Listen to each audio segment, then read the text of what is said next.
हमारे देश में स्वतंत्रता दिवस को सबसे बड़ा पर्व माना जाता है। ये पर्व एक ऐसा पर्व है जो धर्म की बेड़ियों से परे है।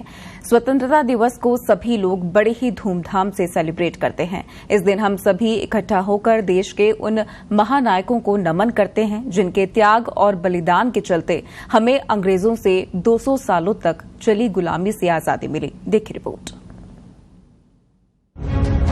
ये आजादी का अमृत महोत्सव है। करीब 100 साल तक लड़ाई लड़ने के बाद 15 अगस्त 1947 को अंग्रेजों के चंगुल से देश आजाद हुआ था। इस संग्राम में करोड़ों देशवासी अपनी आजादी के लिए लड़े, लाठियां खाई, तकलीफें झेली, लेकिन देश को कभी झुकने नहीं दिया। जिस उम्र में लोग घर बसाने के सपने देखते हैं, उस उम्र में युवाओं ने सीने पर गोलियां खाई।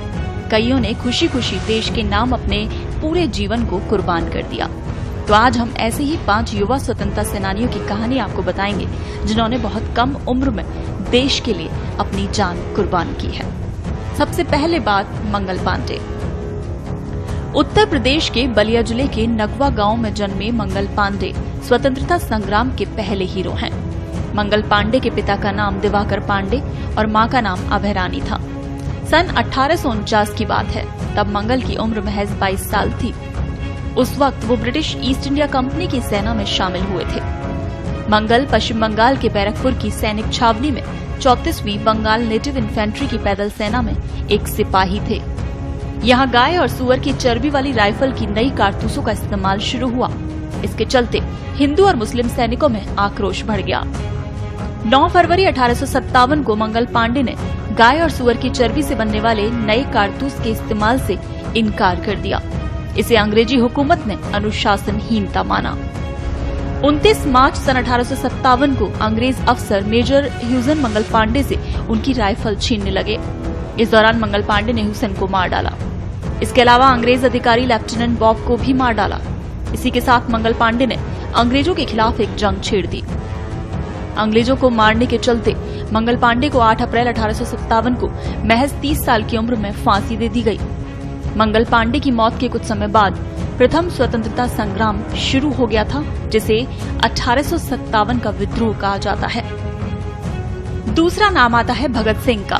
28 सितंबर 1907 की बात है। पंजाब के लायलपुर जिले के बंगा में किशन सिंह और विद्यावती के बेटे ने जन्म लिया। दोनों ने बेटे का नाम भगत रखा।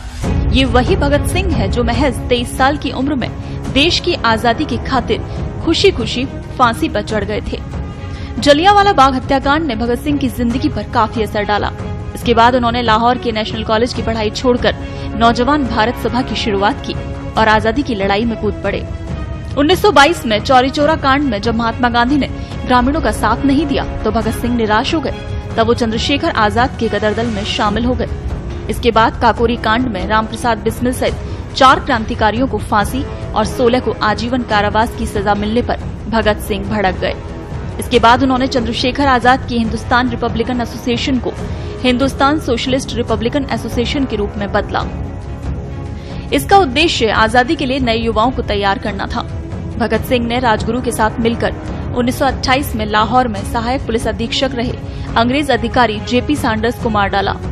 इसके बाद भगत सिंह ने क्रांतिकारी बटुकेश्वर दत्त के साथ मिलकर नई दिल्ली स्थित ब्रिटिश भारत की तत्कालीन सेंट्रल असेंबली के सभागार में बम फेंकते हुए क्रांतिकारी नारे लगाए थे। इसके साथ आजादी के लिए पर्चे भी लहराए थे। इसे अंजाम देने के बाद भगत सिंह भागे नहीं बल्कि उन्होंने गिरफ्तारी दी। उन पर लाहौर षड्यंत्र का मुकदमा चला और 23 मार्च 1931 की रात उन्हें फांसी अंग्रेजी हुकूमत ने उन्हें फांसी दे दी। उस वक्त उनकी उम्र केवल 23 साल थी। और अब बात चंद्रशेखर आजाद की। चंद्रशेखर आजाद का जन्म 23 जुलाई 1906 को मध्य प्रदेश के अलीराजपुर स्थित भावरा में हुआ था। इनका पूरा नाम चंद्रशेखर तिवारी था।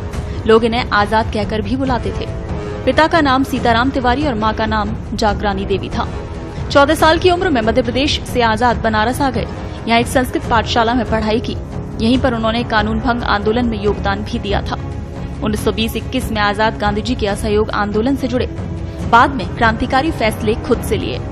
1926 में काकोरी ट्रेन कांड, फिर वाइसराय की ट्रेन को उड़ाने का प्रयास। 1928 में लाला लाजपत राय की मौत का बदला लेने के लिए सॉन्डर्स पर गोलीबारी की। आजाद ने ही हिंदुस्तान समाजवादी प्रजातंत्र सभा का गठन भी किया था।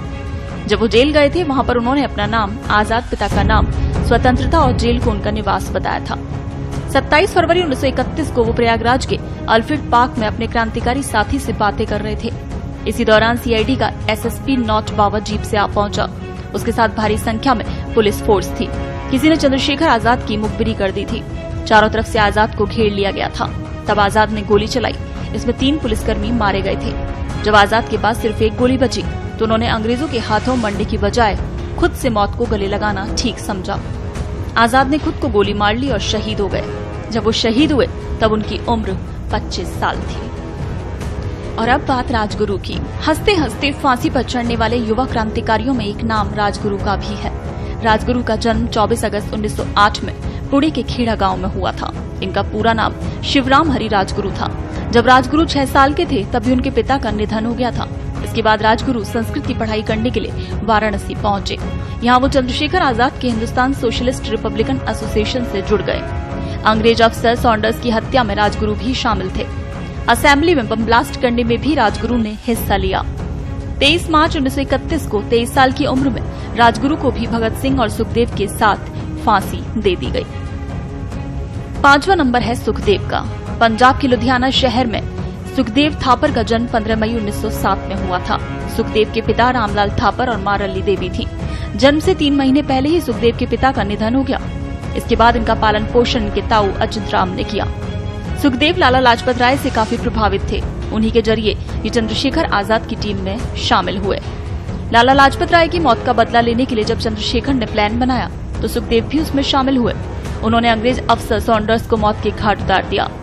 जेल में रहते हुए भी सुखदेव ने राजनीतिक बंदियों के साथ किए जा रहे व्यवहार के खिलाफ आंदोलन चलाया था। 23 मार्च 1931 को भगत सिंह, राजगुरु के साथ सुखदेव को भी फांसी दी गई। फांसी के वक्त सुखदेव की उम्र भी महज 23 वर्ष थी।